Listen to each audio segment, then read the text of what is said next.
দর্শক, উইটিভি ওয়ার্ল্ড আয়োজিত রাষ্ট্র আড্ডার চতুর্থ পর্বে আমাদের সাথে আছেন ছাত্র অধিকার পরিষদের সভাপতি ও রাষ্ট্র ফর রেডিক্যাল চেঞ্জ প্যানেল মনোনীত ভিপি পদপ্রার্থী মেহেদী মারুফ। মেহেদী মারুফ, আপনাকে ধন্যবাদ এত ব্যস্ততার মধ্যে আমাদের সময় দেওয়ার জন্য। তাকে অসংখ্য ধন্যবাদ এবং আপনাদের উইটিভি তাকেও আন্তরিকভাবে ধন্যবাদ জানাচ্ছি, তারা এত সুন্দর একটা আয়োজন করেছে। আমরা আমাদের ফেসবুক পেজে আপনাদের প্রত্যাশা এবং প্রশ্ন চেয়ে পোস্ট করেছিলাম, সেখানে অনেকে রেসপন্স করেছে। মোটামুটি রাষ্ট্র প্রাসঙ্গিক সব প্রত্যাশা এবং প্রশ্নকে সমন্বয় করে আমরা আমাদের প্রশ্নগুলো সাজিয়েছি। আশা করি আপনি উত্তর দেবেন। জি। রাষ্ট্র ফর রেডিক্যাল চেঞ্জ, এই স্লোগানটা আসলে রাষ্ট্র নির্বাচনের সাথে কতটা প্রাসঙ্গিক? আচ্ছা, প্রথম আমাদের এখানে 24-এর এত বড় একটা অভ্যুত্থান হয়ে গেছে, আমরা শিক্ষার্থীরা কিন্তু বঞ্চিত হয়েছি। আমরা শিক্ষার্থীরা আমাদের টার্গেট ছিল যেটা, আমরা শিক্ষার্থীরা একটা শিক্ষা কমিশন পাবো, আমাদের শিক্ষার যে বাণিজ্যিকীকরণ এটা দূর হবে, আমাদের বিশ্ববিদ্যালয়গুলো প্রপারলি ফাংশন করবে। দেখুন, যে জুলাই অভ্যুত্থানে আমাদের শিক্ষার্থীরা সামনে বুক চিতিয়ে দাঁড়িয়ে তাদের বুকের তাজা রক্ত ঢেলে দিল, কিন্তু সেই শিক্ষার্থীদের আমরা ওই অর্থে কোনো কিছু দেখতে পারি নাই। এবং শিক্ষার্থীদের নিয়ে রাষ্ট্র চিন্তা করেছে না বিশ্ববিদ্যালয় প্রশাসনগুলো চিন্তা করেছে? আমরা বিশ্ববিদ্যালয়ের হলগুলোতে যেভাবে জীবনযাপন করতাম, যে খাবার খেয়ে জীবনযাপন করতাম, ওই খাবারগুলোই খেয়ে এখনই জীবনযাপন করতে হচ্ছে। তো এই জায়গাগুলোতে আমাদের যথেষ্ট পরিমাণ পরিবর্তনের বাণী নিয়ে আমরা রাষ্ট্র ফর রেডিক্যাল চেঞ্জের কথা বলছি, আমরা আমূল পরিবর্তনের কথা বলছি। আমরা শুধুমাত্র ইনফ্রাস্ট্রাকচার পরিবর্তন নয় কিংবা ইনফ্রাস্ট্রাকচার ডেভেলপমেন্ট নয়, আমরা প্রপার ফাংশনটাকে, যে এস্টাবলিশমেন্টটাকে আছে, এটা আমরাকে ঢেলে সাজাতে চাই। এই জন্য আমরা রাষ্ট্র ফর রেডিক্যাল চেঞ্জ নাম দিয়েছি। আমাদের যে স্লোগানটা আমাদের আছে সেটা হচ্ছে united for students, committed to change. আর আমরা আরেকটা মোটো দাঁড় করিয়েছি, যেটা হচ্ছে no more dirty politics, no more violence, let RAKSU lead with academic Excellency.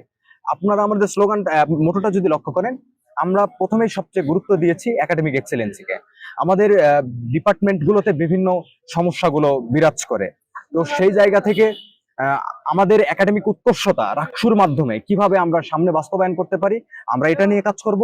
পাশাপাশি আমাদের যে একাডেমিয়া ইন্ডাস্ট্রিয়াল সম্পর্ক ওই অর্থে নাই আমাদের বিশ্ববিদ্যালয়গুলোতে, আমরা দেখি না আমরা প্রপারলি হিউম্যান রিসোর্সকে মানে বের করতে পারছি না বিশ্ববিদ্যালয় থেকে। এই জায়গা থেকে আমাদের কনসার্নের মনে হয় চিন্তা করার সময় এসছে। তো এই জায়গাগুলোর মোটা দাগে চিন্তা এবং আমাদের বিশ্ববিদ্যালয়ের যে ফাংশনাল প্রবলেম গুলো আছে, আমাদের প্রশাসনিক জটিলতা, এই জটিলতা এবং তারা যথেষ্ট পরিমাণ অ্যাকাউন্টেবিলিটির মধ্যে থাকে না, তো সেই জায়গা থেকে আমরা তাদের অ্যাকাউন্টেবিলিটির আন্ডারে আনতে চাই। যদি বিশ্ববিদ্যালয়ের শিক্ষার্থীরা আমাদের প্রতিনিধি হিসেবে নির্বাচন করে, তাহলে আমরা এই মোটা দাগে এই কাজগুলো বাস্তবায়ন করতে চাই। ধন্যবাদ। আপনাকে দেখা গেছে শিবিরের আতর বিতরণ, মুড়ি পার্টি এবং তাদের যে রুটিন ওয়ার্ক মাফিক কাজ, তারা একটি হলে পানি ফিল্টার দিয়েছে, এই বিষয়টিকে আপনি কঠোর সমালোচনা করেছেন। তো তারা তো বলছে যে এটা তাদের রুটিন ওয়ার্ক, তারা এই কাজটা করেই থাকে। তবে যেহেতু নির্বাচনকালীন একটি সময়, তো তারা নির্বাচন আচরণ বিধি লঙ্ঘন হবে এই ব্যাপারটাকে সম্মান করে তারা কিন্তু পানি ফিল্টারটা খুলে নিয়েছে, এবং তারা এটাও জানাইছে যে নির্বাচনের পরের দিনই তারা সেটা সেখানে স্থাপন করবে। আবার অনেকেই বলছে যে এটা নির্বাচনে আচরণবিধি লঙ্ঘন নয়। তাহলে আপনি কেন এটার এত কঠোর সমালোচনা করছেন? এই ক্ষেত্রে কি আপনার দল এসব দিতে পারবে না? আপনি নির্বাচনের মাঠে তাদের সাথে আসলে প্রচারণায় পিছিয়ে যাবেন, এরকম একটা আশঙ্কা থেকে কি আপনি শিবিরের এই কাজগুলো কিভাবে সমালোচনা করছেন?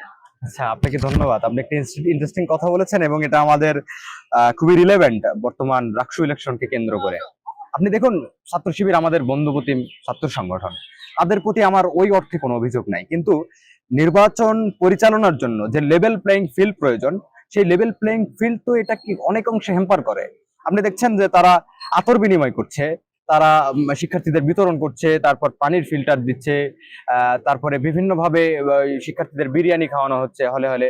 এটার আমরা সমালোচনা কেন করছি? আপনি একটা শিক্ষার্থীকে যখন আপনি একটা উপঢৌকন দেন কিংবা একটা কিছু খাওয়ানোর চেষ্টা করেন এবং একটা ওয়েলফেয়ারের মাধ্যমে তাকে একটা জায়গায় আনার চেষ্টা করেন, তার মানে আপনি তার উপর অনুচিত প্রভাব তৈরি করার চেষ্টা করেন। ওই শিক্ষার্থীর সাবকনসিয়াস মাইন্ডে এটা ঢুকে যায় যে আমাকে যখন একজন এই ভাই এটা করেছে, তাহলে হয়তো তাকে আমাকে ভোটটা দিতে হবে। তো এই জায়গা থেকে আমরা বলছি যে এটা নির্বাচন কমিশনের চরম ব্যর্থতা যে তারা এই জিনিসগুলো আটকাইতে পারে নাই। এটা আমি ছাত্র শিবিরকে দোষ দিব না, এই দোষটা নির্বাচন কমিশনের সম্পূর্ণ। কেননা নির্বাচন কমিশনের দৃষ্টি গোচর হয়েছে, তারা সম্পূর্ণ ওয়াকিবল, কিন্তু তারা এটার বিরুদ্ধে কোনো ব্যবস্থা নেয়নি। তো সেই জায়গা থেকে এটা লেভেল প্লেইং ফিল্ড। আপনি যদি বলেন কিভাবে নষ্ট হচ্ছে, আমি আপনাকে একটু বলি। যখন শিক্ষার্থীদের এই যে ওয়েলফেয়ার কার্যক্রমগুলো করা হচ্ছে, তো কেন নির্বাচনের আগে আপনাকে করতে হবে? নির্বাচনের তফসিল হওয়ার পরে আপনি ভাই আগে কোথায় ছিলেন? অভ্যুত্থান তো হয়ে গেছে আজ থেকে 1 বছর আগে। কেন আপনার কি আজ থেকে 6 মাস, 8 মাস, 10 মাস আগে আপনার মনে হয় নাই যে আমার ভাইয়েরা কষ্টে এই মানে নোংরা পানিগুলো খেয়ে মারা যাচ্ছে, আমার দেওয়া উচিত? তখন আপনার কেন মনে হয় নাই? আমি এটা এই অর্থে বললাম। কিন্তু আমরা যারা স্টুডেন্ট অর্গানাইজেশন করি, আমাদের মূল কাজ হচ্ছে সোশ্যাল ওয়েলফেয়ার। একটা হচ্ছে সোশ্যাল ওয়েলফেয়ার, আর একটা হচ্ছে অধিকার ভিত্তিক কাজ করা, শিক্ষার্থীদের রাইটস নিয়ে কাজ করা। তো আমি মনে করি শিক্ষার্থীদের প্রথম কাজ হওয়া উচিত ছাত্র রাজনীতির রাইটস নিয়ে কাজ করা। সেই শিক্ষার্থীদের, আমি একজন শিক্ষার্থীকে অবশ্যই মাছ শিকার করা শেখাতে চাই, আমি 1 কেজি মাছ দিয়ে শান্ত করতে রাজি নই। আমি শিক্ষার্থীদের কি কি রাইটস, এই বিশ্ববিদ্যালয় থেকে কি কি প্রাপ্য, আমি সেটা তাকে বুঝিয়ে দিতে চাই।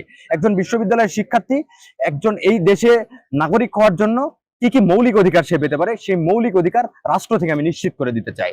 এবং আমাদের বিশ্ববিদ্যালয় প্রশাসনে একজন শিক্ষার্থী কি কি পাবে, এই তো পানির ফিল্টার দেওয়ার দায়িত্ব হচ্ছে নির্বাচন সরি আমাদের বিশ্ববিদ্যালয় প্রশাসনের। তো বিশ্ববিদ্যালয় প্রশাসনের সাথে as a student organisation, as a শিক্ষার্থী প্রতিনিধি হিসেবে আমি তাদের কাছে আবেদন জানাবো, নিবেদন জানাবো, বিশ্ববিদ্যালয়ের ফান্ড থেকে তারা এটা ব্যবস্থা করবে। কিন্তু একটা ছাত্র সংগঠনের কোনোভাবে এটা কাজ নয়। আমি আমার রাজশাহী বিশ্ববিদ্যালয়ের শিক্ষার্থীদের প্রতি আমাদের আহ্বান থাকবে, আপনারা বোঝার চেষ্টা করুন যে এই জায়গায় যখন এই যে তারা এই আতর বিতরণ করছে, আপনাকে খাওয়াচ্ছে এবং পানির ফিল্টার দিচ্ছে, এটার অর্থ কি, এটা আপনি বোঝার চেষ্টা করুন। এই যে একটা অশুভ শক্তির উত্থান যদি এইভাবে ঘটে, যে তারা আপনাকে এখন হয়তো মাথায় তুলে রাখতেছে, কিন্তু কিছুদিন পরে কি করবে আপনি বুঝে নেন। কেননা আপনাকে 10 টাকা খাওয়াইলে ওই 10 টাকার হিসাবে এটা কড়াই গন্ডায় বুঝিয়ে নেওয়া হবে। এটুকু আপনি স্পষ্ট থাকতে পারেন।